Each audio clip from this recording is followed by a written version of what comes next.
aí, tudo bem com vocês? Mais uma vez, professor Rafael Bezerra, professor de Biologia, para poder a gente trabalhar temáticas que vão contribuir aí na vida de vocês, principalmente para o Enem, ou então para os vestibulares aí que vocês estão prontos e prestes a fazer por aí afora, tá bom? Bom, a gente sempre inicia dando a sugestão de seguir aí o nosso Instagram, também de ativar as notificações do YouTube, né, para que vocês possam sempre receber esse materialzinho aí de algumas aulas, ou então às vezes de alguma contribuição com resolução de questões, com alguma dica. Então fica sempre ligado aí que é bastante importante de vocês serem notificados em relação a esses temas, tá bom? Galerinha, hoje a gente vai trabalhar um tema que também é muito importante, claro, que é principalmente o estudo a respeito dos ácidos nucleicos. E aí tem aquela história, velho, a partir dessa dinâmica de estudo, a gente consegue entrar em diversas temáticas. Então é um conteúdo que é muito introdutório para toda a parte de genética, mais uma vez para a evolução, tá? Então é um tópico que é muito importante, que é muito significativo, e claro que a gente vai trazer aqui alguns termos, alguns conceitos e algumas ideias relacionadas a esse tema, tá bom? Lembrando sempre, todas as vezes que a gente trata desse tipo de estudo, gente, tem que lembrar da biologia enquanto ciência. Então, claro, que até a gente discutir todos os pontos que vão ser comentados nesse encontro de agora, é claro que tiveram muitos estudos, e a gente sempre destaca, por exemplo, os trabalhos feitos por uma mulher, né, que é a Rosalind Franklin, a primeira mulher a fazer na verdade, até imagens do próprio material genético, né? Então foi a primeira pessoa que conseguiu registrar, de fato, o material genético.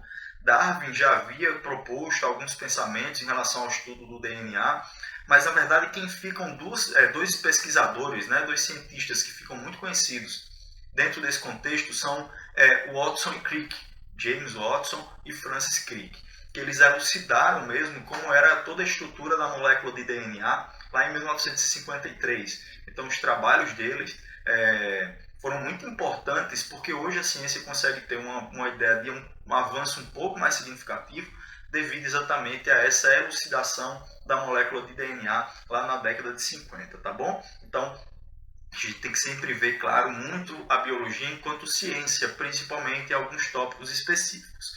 Galerinha, fica de olho que dentro do estudo dos ácidos nucleicos, a gente precisa entender que basicamente a gente faz estudo de duas moléculas, as moléculas de RNA e de DNA. E que essas moléculas, elas apresentam, claro, uma série de semelhanças e apresentam, claro, também algumas características que são mais específicas ou particulares de cada uma. A primeira ideia que a gente tem que ter é que tanto o RNA quanto o DNA são classificados como sendo polímeros naturais, porque eles são formados pela união de uma sequência específica de moléculas. A cada uma dessas moléculas que vão se unindo, a gente dá o nome de monômero, tá? Então, os monômeros são as unidades que terminam compondo, neste caso, a molécula tanto de RNA quanto de DNA. E aí, quando a gente junta esses vários monômeros, claro que a gente termina dando origem exatamente aí aos polímeros, beleza?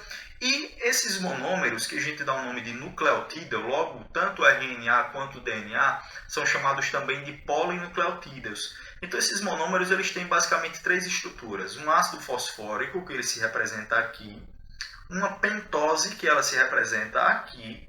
Lembra que uma pentose é um carboidrato que tem 5 carbonos da constituição. E uma base nitrogenada, que estará na outra extremidade, né? Em relação ao grupo fosfato, tudo bem? Então, esse aqui é o nucleotídeo, tá? É a unidade fundamental que forma tanto a molécula de RNA quanto a molécula de DNA. Claro que existem algumas diferenças específicas entre uma molécula e outra. A gente precisa primeiro perceber em relação à formação do nucleotídeo. Olha aqui umas reações que legais, ó. Primeiro, a composição e a estrutura do grupo fosfato, ok? Ele vai se apresentar exatamente nessa estrutura, é o H3PO4, ok? E aqui, nesse caso, uma pentose sendo a desoxirribose. Então, vamos lá. Se é desoxirribose, lembra que eu havia falado que existiam algumas diferenças, aqui a gente está tratando da molécula de DNA, ou de um nucleotídeo que compõe o DNA, tá? Então, aqui uma pentose. Olha lá como se apresenta essa pentose, ó. Os carbonos, as hidroxilas e um oxigênio em uma das extremidades.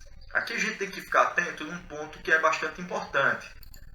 que é exatamente em relação ao posicionamento desses carbonos. Fica de olho nessa molécula de desoxirribose, gente. Aqui nós temos 1, 2, 3, 4 e 5 carbonos. Ok? Então, esses são os 5 carbonos, por isso que escreve-se como sendo uma pentose. A gente sempre destaca muito esse terceiro carbono e este quinto carbono, tá? Então, fica de olho. Esse é o terceiro carbono e este aqui é o quinto carbono. A gente vai precisar deles já já. E essa pentose, como a gente já viu, ela se liga a uma base nitrogenada. Nesse caso aqui, ó, a gente vê já mudando o tipo de molécula. Lá a gente havia visto, no caso, a pentose enquanto desoxirribose e aqui a pentose enquanto ribose. Ah, Rafael, qual que é a diferença? A diferença é que, de fato, a ribose ela apresenta um oxigênio a mais do que a desoxirribose. Inclusive, daí vem esse nome, desoxirribose. Desoxirribose exatamente pelo fato de ter tido uma retirada de oxigênio na composição química desse açúcar, né, dessa pentose. E tanto ribose quanto desoxirribose, nesse caso, tem afinidade ou tem possibilidade de se ligarem à adenina, que é uma base nitrogenada. Então, aqui está formado o nucleotídeo, fosfato, a pentose e a adenina. Neste caso, ligado à adenina, pode ser tanto desoxirribose, que a gente havia visto anteriormente, quanto a ribose.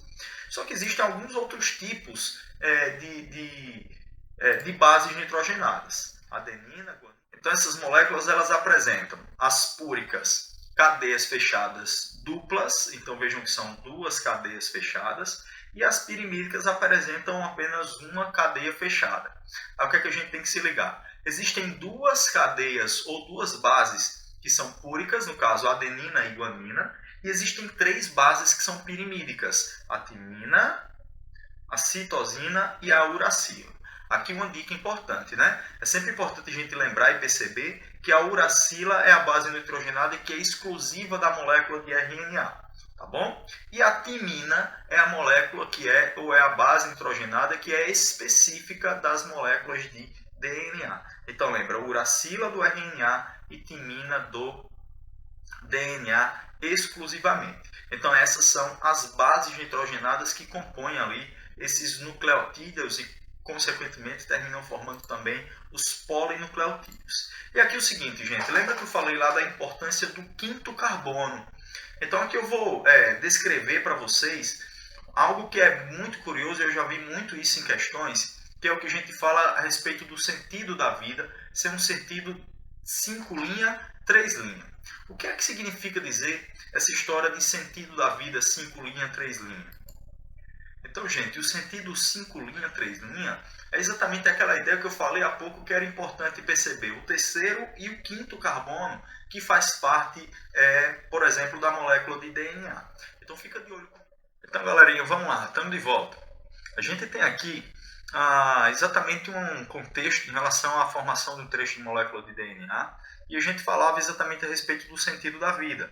E eu falei também a respeito da importância dessa história de se entender o que é a história do 5 linha e do 3 linha, ok? Então, qual que é a importância desse contexto 5 linha, 3 linha? É sempre importante perceber a seguinte situação. A gente identifica que as moléculas, né, quando elas estão ali no posicionamento da formação do DNA, sempre se tem um sentido de via dupla. Enquanto uma molécula, como a gente está vendo aqui, ela inicia sua formação de baixo para cima, a outra inicia sua formação de cima para baixo. E aí vem aquela interpretação do sentido da vida, sempre se inicia no trecho 5 linha, ok? E sempre se conclui no trecho 3 linha. Rafael, finalmente, o que é que significa esse 5 e o que é que significa esse 3? Significa, gente, exatamente o posicionamento do carbono que vai sofrer esse mecanismo de reação, ok? Então, quando se fala em carbono 3 linha, é porque tem na pentose um primeiro, um segundo e um terceiro carbono, que ele está ligado aqui a uma hidroxila, ok? Então, todas as vezes onde se tem 3 linhas, se tem essa hidroxila. Essa mesma ideia vai acontecer para essa imagem aqui, ó, para esse outro extremo, por isso que é o extremo 3 linha. Então a gente tem aqui, ó, o primeiro, o segundo o terceiro carbono ligado a uma hidroxila, que nesse caso é a extremidade livre do ponto 3', tá bom? E aí, na outra extremidade, a gente vai ter que a extremidade 5 corresponde exatamente ao quinto carbono. Então, vai ficar com a seguinte conformação. Primeiro carbono, segundo carbono, terceiro carbono, quarto carbono, e lembra que tem um carbono que, teoricamente, ele ficaria aqui, ó. Beleza? Então, o quinto carbono está ligado exatamente ao grupo fosfato. Então, numa extremidade, que é a 3', onde termina a formação da molécula de DNA, fica uma hidroxila, e na outra extremidade, que é onde inicia a formação da fita de DNA, está presente aí o grupo fosfato, beleza? Então, essa condição aqui, de maneira similar, vai acontecer nessa outra extremidade, que é onde se faz presente o fosfato.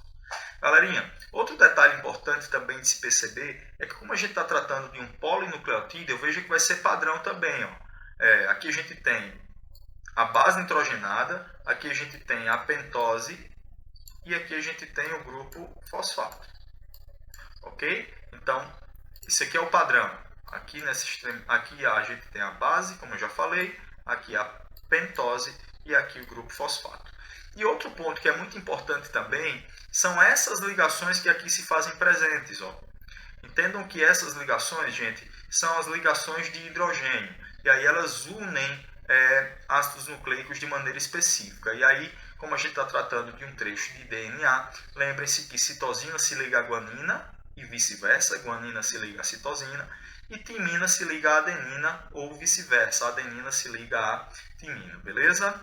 Então, esse aí é o contexto da formação de uma molécula ou trecho de DNA, galera. Então, galera, voltamos só para fechar com o estudo dos ácidos nucleicos, comentando exatamente a respeito das diferenças entre as moléculas de DNA e de RNA. Fica de olho aí que a gente agora, mais uma vez para relembrar, a gente vai ver a estrutura da desoxirribose, beleza? Lembra que já comentamos até, apresenta como uma característica particular ter um oxigênio a menos do que a ribose, inclusive daí vem esse termo desoxirribose, essa é a fórmula química, nesse caso da desoxirribose, que forma a molécula de DNA. Em contrapartida aqui a ribose, nesse caso tem um oxigênio a mais na sua composição. E aí a gente lembra, né? As diferenças. Molécula de RNA apresenta fita simples, tá? Molécula de DNA apresenta dupla fita de nucleotídeos. Além disso, a fórmula e além disso também as bases nitrogenadas, que lembra que no RNA é a uracila e no DNA é a timina, beleza? E aí com isso a gente fecha um apanhado aí a respeito do estudo dos ácidos nucleicos. Mais uma vez, como sempre, a gente espera ter contribuído de alguma forma e até o próximo encontro. Valeu, galera. Grande abraço.